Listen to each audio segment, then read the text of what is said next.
Halo, selamat pagi semuanya, Bapak Ibu pelanggan psikosomatik pejuang atau pejuang psikosomatik ya. Jadi hari ini saya mau membahas tentang pertanyaan di kolom komunitas kita ya, yang khusus hanya pelanggan saja yang bisa melihat. Ini ada pertanyaan, Dok, dari Indra Susianti 123 ya, pelanggan.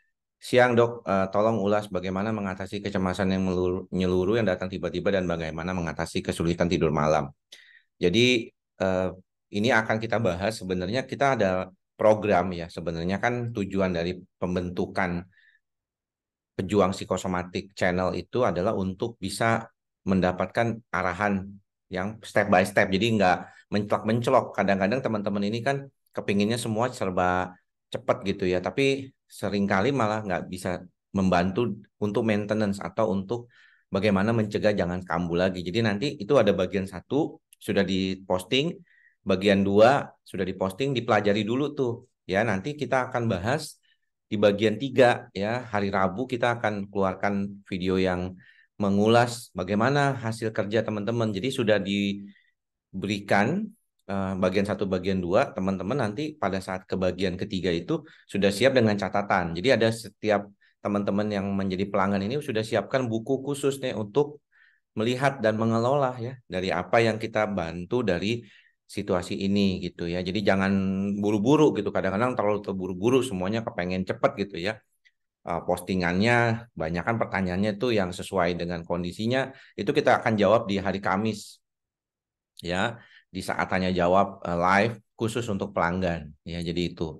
Terus eh ini tahapan awal sudah ya kemarin sudah diberikan satu dua ya bagian satu bagian dua. Nah, kalau gejala insomnia dan sisa insomnia ini biasanya kita lihat setiap orang beda-beda. Makanya Pak Hangki Chandra mungkin akan melihat bahwa situasi yang berkaitan dengan insomnia itu adalah pertama membentuk pola tidurnya dulu yang benar. Kemudian nanti kita bantu supaya lebih stabil. Jadi itu yang harus kita upayakan ya. Berapa lama terapinya buat umur 40 tahun seperti itu. Tergantung dari kondisi pasien, responnya seperti apa ya. Jadi itu memang sangat spesifik.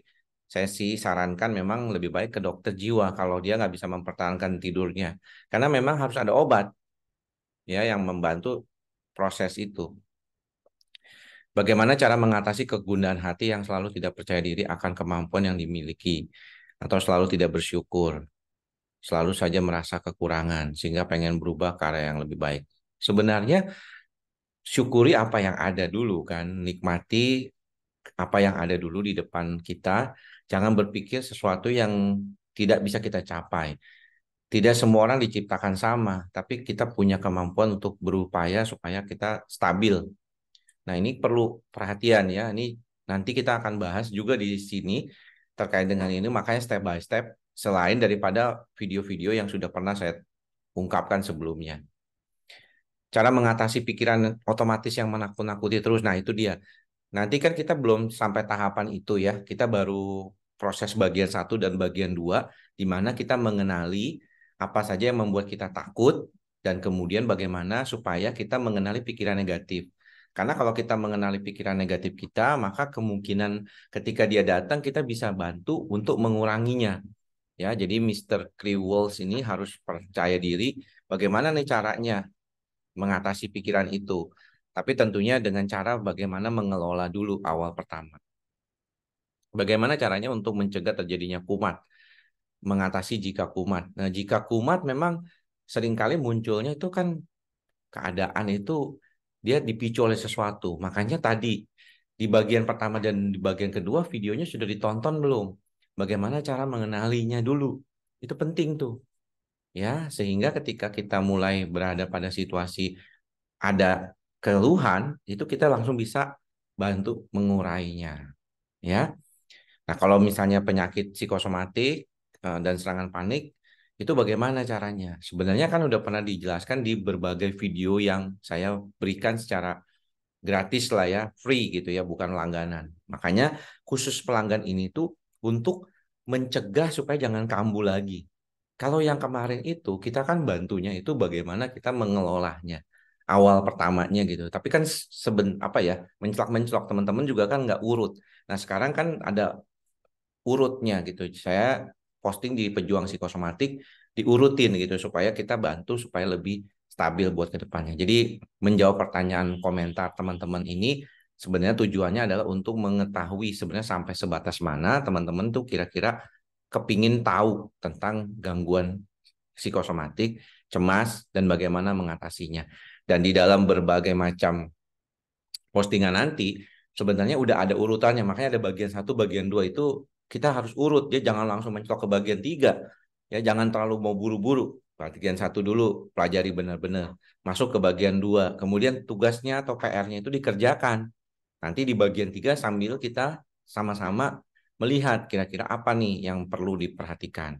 Ya, jadi jangan mencelok ya supaya kita nggak tahu gimana mengolahnya kalau demikian. Ya, teman-teman ya, perlu diperhatikan itu. Mudah-mudahan teaser ini bermanfaat ya buat teman-teman. Jadi nanti kita Rebo akan ketemu ke bagian tiga dan Kamis kita akan fokus ke pertanyaan bebas ya. Kalau Kamis 20.00 waktu Indonesia Barat sampai 20.30 waktu Indonesia Barat kita akan menjawab pertanyaan secara bebas saja.